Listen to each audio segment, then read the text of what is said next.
Good morning students.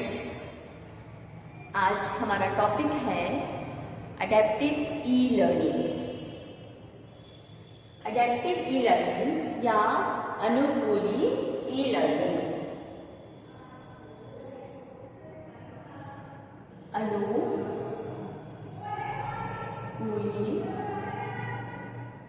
E learning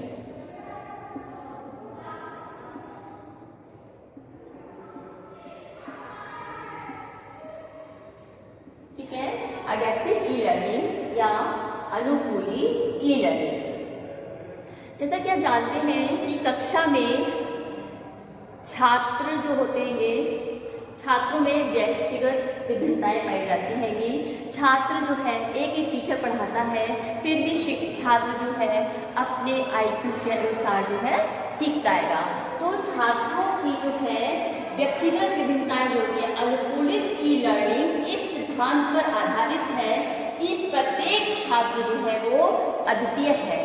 ठीक है। अनुकूलित ई लर्निंग इस सिद्धांत पर आधारित है कि प्रत्येक छात्र जो है वो अद्वितीय है और उसकी पृष्ठभूमि, शैक्षिक आवश्यकताएं व सीखने की शैली जो होती है कि वो अलग अलग होती है। प्रत्येक छात्र की सीखने की शैली, उसकी क्षमता, उसकी गति, ठीक है, कैपेसिटी जो है उसकी वो अलग अलग होती है कि चाहे वो एक टीचर पढ़ाए लेकिन सभी छात्र जो है एक साथ नहीं सीख पाते हैंगे, तो उनमें क्या होता है, व्यक्तिगत विभिन्नताएं होती हैंगी।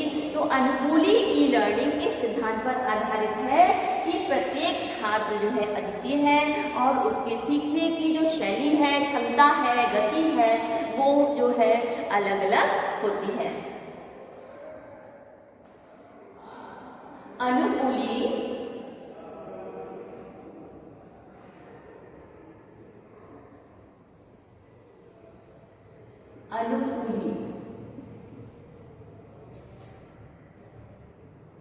ई लर्निंग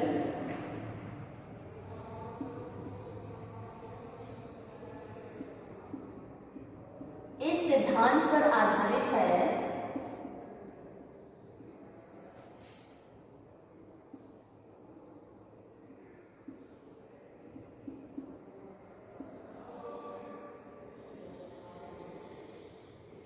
इस सिद्धांत पर आधारित है कि प्रत्येक छात्र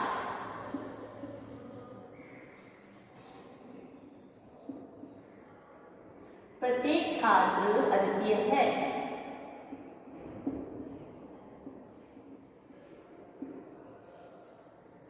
उसके सीखने की,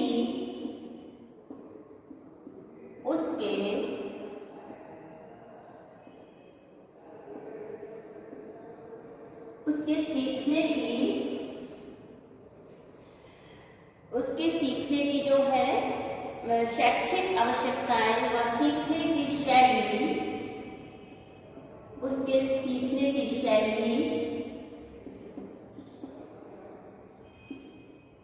शैक्षिक आवश्यकताएं,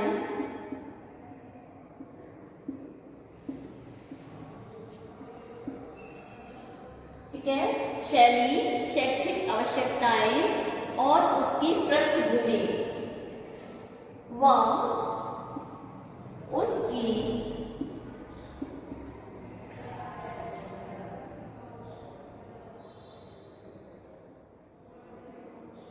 पृष्ठभूमि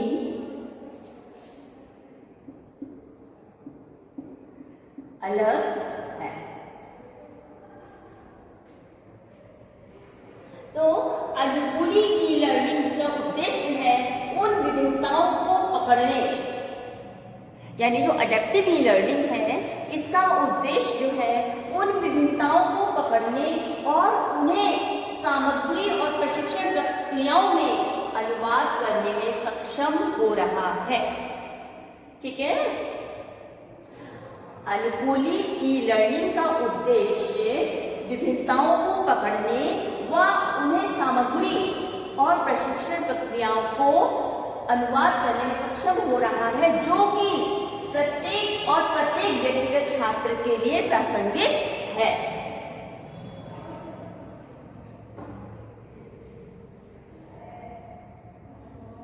अनुकूली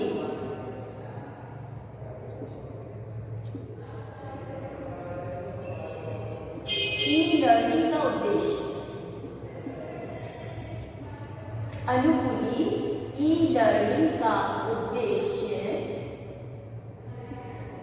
ठीक है, अनुकूली ई लर्निंग का उद्देश्य उन विभिन्नताओं को पकड़ने,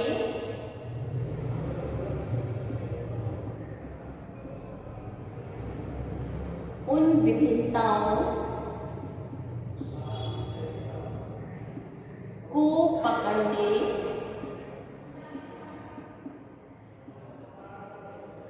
उन विभिन्नताओं को पकड़ने व उन्हें सामग्री और प्रशिक्षण में और उन्हें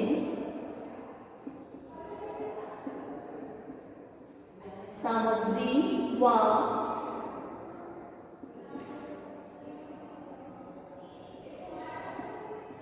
प्रशिक्षण में, जो प्रशिक्षण की प्रक्रियाएं होती है, ठीक है, प्रशिक्षण प्रक्रियाओं में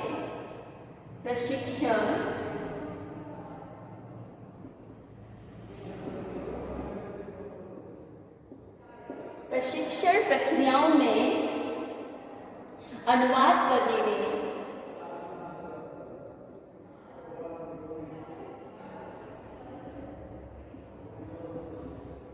अनुवाद करने में सक्षम हो रहा है।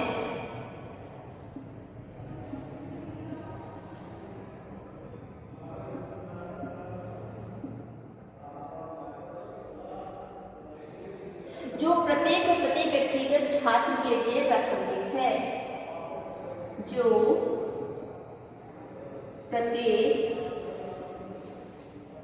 और प्रत्येक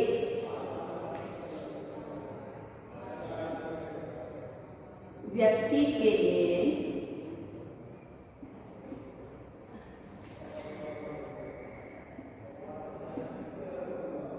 प्रासंगिक है,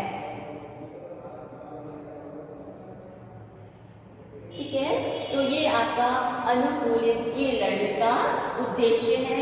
अब हम देखेंगे ऑरिजिन, यानी इसका जो है उत्पत्ति कब हुई और ई लर्निंग,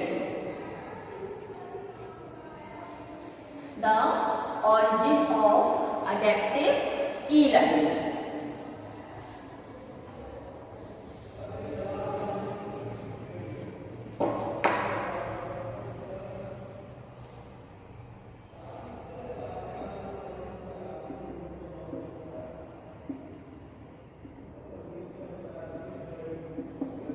ठीक है, ऑरिजिन या मूल। इंटेलिजेंट सिस्टम, ट्यूरिंग सिस्टम का जन्म हुआ, उनका लक्ष्य मानव ट्यूरिंग क्षमताओं की नकल करना था, लेकिन एक स्वचालित और कंप्यूटर आधारित फैशन में। तो 70 और 80 के दशक, 70 व 80 के दशक, ठीक है, 70 और 80 के दशक जो है ITS सिस्टम विकसित किए गए। ITS सिस्टम विकसित किए गए।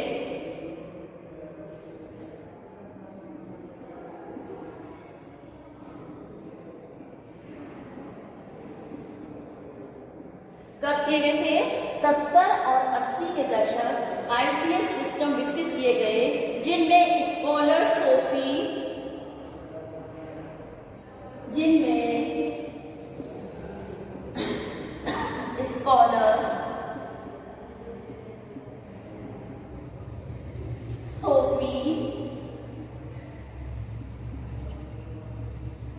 ठीक है, जिसमें स्कॉलर सोफी गिडॉन वेस्ट शामिल है।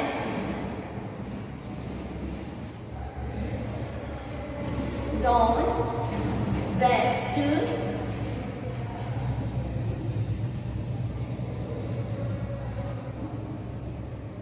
शामिल है, ठीक है। तो 70-80 के दशक जो है ITS सिस्टम को विकसित किया गया, जिसमें स्कॉलर सोफी गिडन और वेस्ट जो है वो शामिल हैं।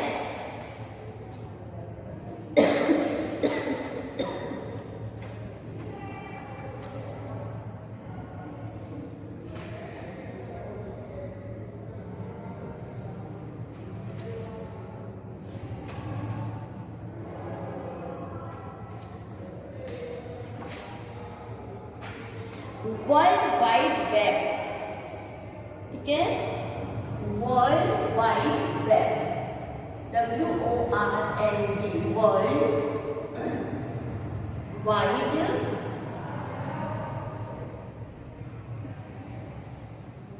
वर्ल्ड वाइड वेब, ठीक है, 90 के दशक के दौरान पैदा हुआ। 90 के दशक में पैदा हुआ।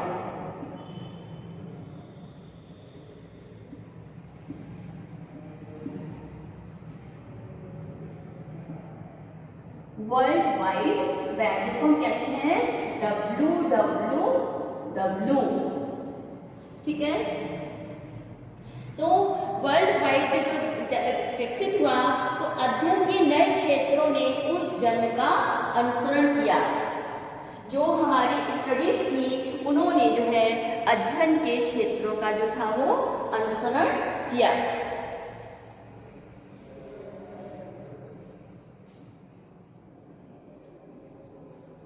अध्ययन के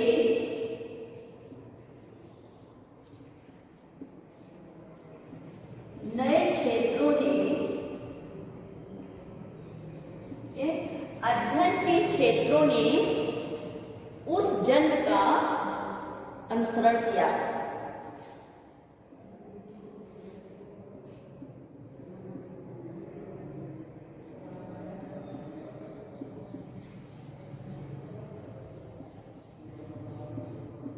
उस जन का अनुसरण किया यानी उसको आप अडेप्ट अनुकरण करना, ठीक है, फॉलो करना उसको। तो क्षेत्रों ने उस जन का जो था अनुसरण किया, जैसे कि उन उपयोगकर्ता को यह पता लगाने के लिए इसका उपयोग क्यों किया गया, यह इसका उपयोग जो था वो यह पता लगाने के लिए किया गया कि जो प्रोफाइल है वो प्रोफाइल रुचियों ज्ञान आदि के अनुसार वेब उपयोगकर्ताओं प्रासंगिक और अनुकूलित सामग्री की सेवा कैसे करें, ठीक है। तो उन उपयोगकर्ताओं को यह पता लगाने के लिए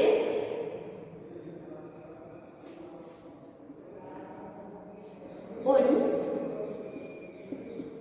उपयोगकर्ताओं को यह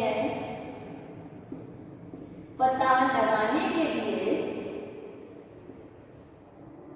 यह पता लगाने के लिए, ठीक है, उपयोगकर्ताओं को जो है यह पता लगाने के लिए कि उनकी प्रोफाइल की, उनकी जो प्रोफाइल है, उनकी प्रोफाइल रुचियों, ठीक है, उनकी प्रोफाइल रुचियों ज्ञान आदि के अनुसार, ज्ञान आदि के अनुसार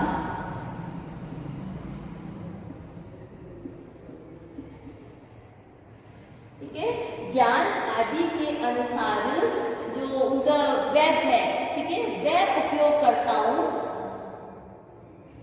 वेब उपयोगकर्ताओं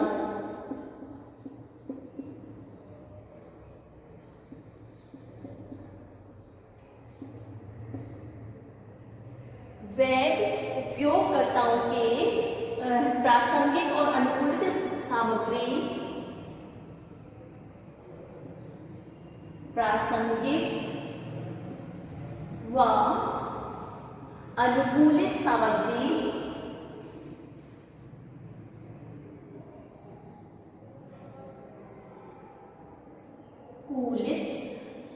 अनुकूलित सामग्री का पता कैसे लगाएं?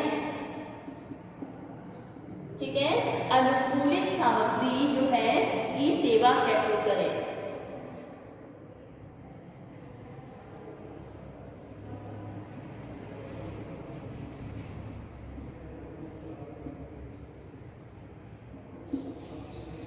तो वर्ल्ड वाइड वेब के द्वारा जो है जांच के इस दायरे को अडेप्टिव हाइपरमीडिया कहा जाता है। यानी जो जांच की जाती है, जांच के इस दौर को अडेप्टिव हाइपरमीडिया कहा जाता है।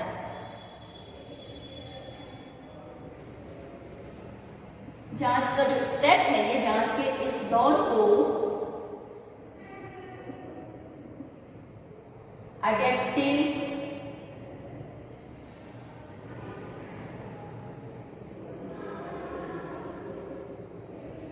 हाइपरमीडिया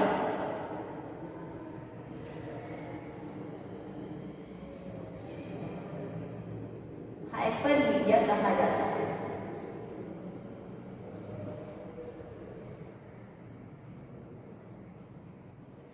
अडेप्टिव हाइपरमीडिया या फिर AH, ठीक है, शॉर्ट में इसको क्या कहेंगे? AH means adaptive hypermedia. इसके बाद जो है वेब पर माइग्रेट किए गए थे, जिससे ई लर्निंग की अवधारणा पैदा हुई थी। ठीक है, यानी कई प्रशिक्षण पाठ्यक्रम जो थे वो वेब पर माइग्रेट किए गए। कई प्रशिक्षण कार्यक्रम जो थे वो वेब पर माइग्रेट किए गए थे, जिससे ई लर्निंग की अवधारणा उत्पन्न हुई थी।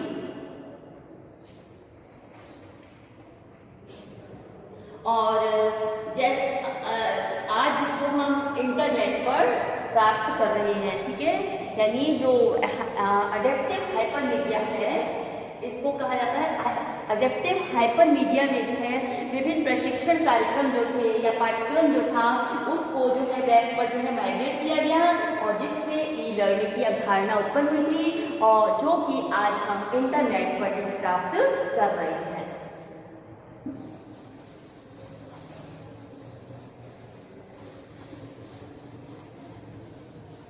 इंटरनेट से जो है हमको बहुत कुछ सीखने को मिल जाता है। हमें जो भी प्रॉब्लम्स होती हैं, हमारी शिक्षा से संबंधित समस्याएं हैं, उन सब समस्याओं का समाधान हमें नेट पर प्राप्त हो जाता है। स्वाभाविक रूप से दो अवधारणाएं जो थी, एक थी इंटेलिजेंट ट्यूटरिंग और दूसरी थी अडेप्टिव हाइपरमीडिया, और ये दो घटक जो थे जिन्होंने अडेप्टिव ई लर्निंग को जन्म दिया। तो इंटेलिजेंट ट्यूटरिंग स्वाभाविक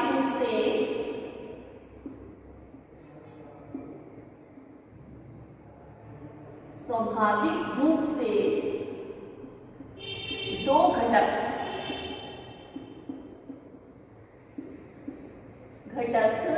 ITS इंटेलिजेंट ट्यूटरिंग ITS व अडेप्टिव हाइपरमीडिया AH, ठीक है, इंटेलिजेंट ट्यूटरिंग और अडेप्टिव हाइपरमीडिया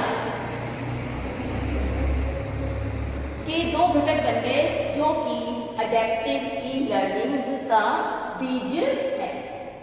इन दोनों ने मिलकर के जो है क्या बनाया? ITS और AH दोनों मिलकर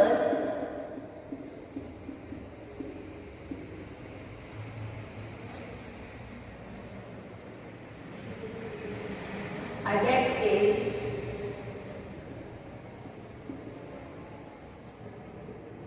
ई लर्निंग, ठीक है, दोनों ने मिलकर जो है अडेप्टिव ई लर्निंग को जन्म दिया।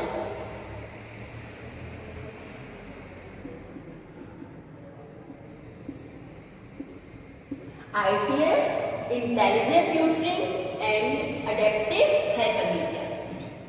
अब हम देखेंगे कि वास्तुकला या आर्किटेक्चर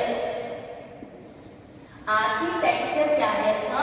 अडेप्टिव ई लर्निंग का, ठीक है, वास्तुकला जिसको बोलते हैं आर्किटेक्चर। तो एक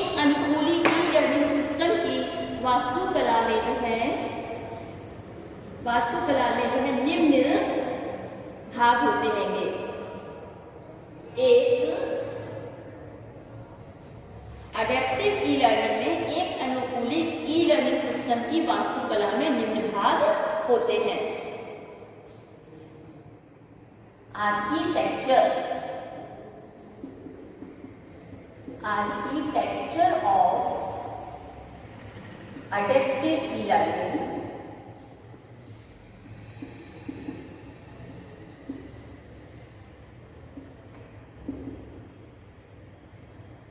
इसमें जो है निम्न खंड होते हैं। निम्न खंड है, फर्स्ट है आपका नॉलेज डोमेन। ठीक है, नॉलेज डोमेन, इसको हम एक डायग्राम की तरह प्रदर्शित करते हैं। Knowledge domain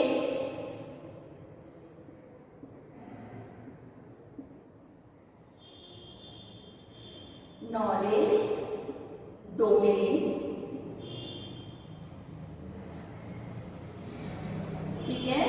and knowledge domain के बाद आपका रहेगा स्टूडेंट मॉडल।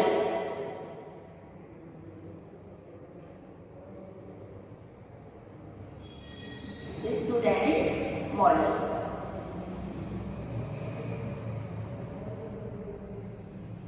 ये स्टूडेंट मॉडल के बाद आता है ट्यूटोरिंग मॉडल।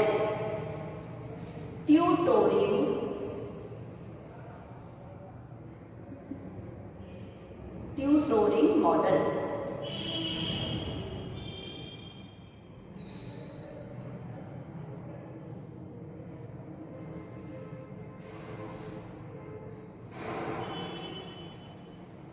ठीक है। Knowledge domain, student model, tutoring model और user interface. Then user interface,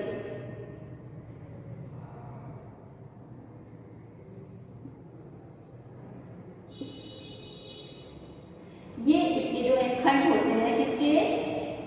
आपका जो अडेप्टिव ई लर्निंग है उसका आर्किटेक्चर जिसको हम कहते हैं वो ये है। इसमें ये निम्न खंड है, knowledge domain, student model, tutoring model and last है आपका यूजर इंटरफेस। नॉलेज डोमेन में क्या काम है? छात्रों को प्रेषित करने और पढ़ाने की आवश्यकता होती है। छात्रों को क्या ज्ञान देना है? तो छात्रों को पढ़ाने और उनको जो है प्रेषित करने की आवश्यकता होती है नॉलेज डोमेन में। स्टूडेंट मॉडल, इसमें उनकी ज्ञान क्षमताओं, वरीयता, सीखने की शैली आदि के बारे में जानकारी रखा जाता है। छात्र की जो है कितनी कैपेसिटी है, कितनी गति है, उसकी सीखने की शैली क्या है, इसमें उसका जो है क्या किया जाता है, उसके बारे में जानकारी रखता है। देन ट्यूटोरिंग मॉडल जो हैगा वो प्रतिनिधित्व करता है कि जो सामग्री से मतलब यहाँ पर है एक्सरसाइज आदि छात्र को प्रस्तुत कर रही हैं, जो भी बच्चों को पढ़ाया जा रहा है, जो हम सामग्री उनको दे रहे हैं ट्यूटोरिंग मॉडल के अंतर्गत, वो ज्ञान डोमेन के भीतर निहित प्राप्त करने। ठीक है, इस ज्ञान डोमेन के भीतर निहित प्राप्त करने या उसके लिए आदेश में ट्यूशन मॉडल ज्ञान और छात्र के बीच की खाई को कम करता है। यानी ये जो है इन दोनों के बीच की जो है खाई को कम करता है। स्टूडेंट के लिए नॉलेज और ट्यूटोरिंग मॉडल जो है उनमें जो भी उनमें कुछ उनकी समस्याएं होती होंगी उसको खत्म कर देता है। देन उपयोगकर्ता यूजर इंटरफेस, उपयोगकर्ता इंटरफेस में सिस्टम में बातचीत करने की अनुमति देता है। कौन? ये जो सिस्टम है हमारा जिसमें ब्लॉक्स होते हैं, ये जो है इसमें उपयोगकर्ता को जो है बातचीत करने की अनुमति देता है और ट्यूशन मॉडल द्वारा जो सामग्री का चयन किया गया है उसे प्रस्तुत करता है।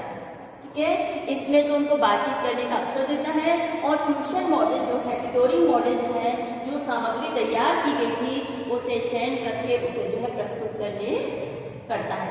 ठीक है, ये हमारा है architecture of adaptive e learning. Last हमारा है अनुकूलित e learning architecture.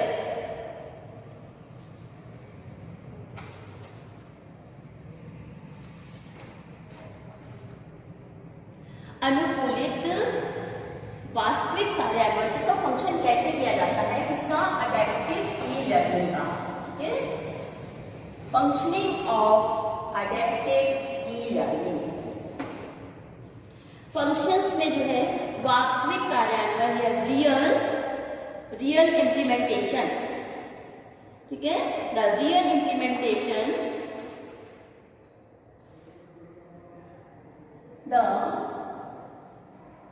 real implementation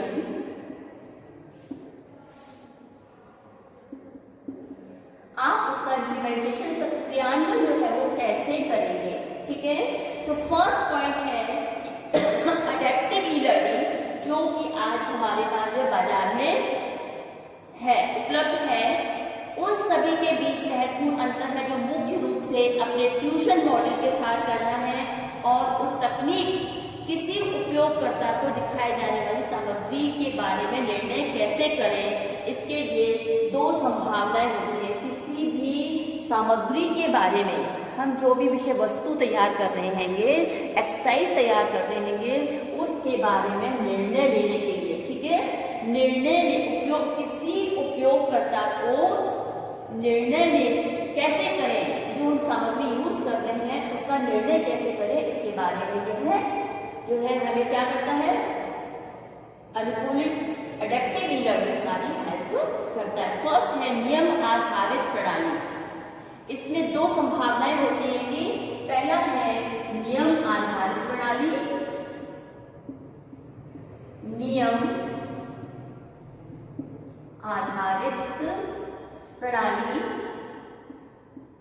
और दूसरा है इसमें, फर्स्ट पॉइंट हो गया आपका नियम आधारित प्रणाली और दूसरा है सिफारिश आधारित प्रणाली।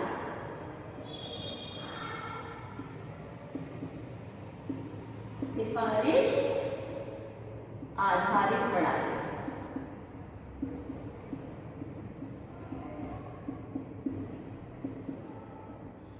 तो ये दोनों प्रणाली जो होती है ये जो नियम आधारित प्रणाली है, इसका क्या कार्य है, जहां छात्र विषयों के एक सेट पर अपना ज्ञान स्तर दिखाते हैं और दूसरा जो है इसे मशीन लर्निंग तकनीकी का उपयोग करें जो प्रत्येक प्रोफाइल की एक सफल सीखने के अनुभव में लाएगा। तो ये जो है आपका इसका इम्प्लीमेंटेशन जो है, फंक्शन जो है वो नियम आधारित प्रणाली पर किया जाता है और एक इसमें है सिफारिश आधारित प्रणाली। ठीक है, आज इतना ही मिलेंगे, फिर आगे देखेंगे नेक्स्ट वीडियो में।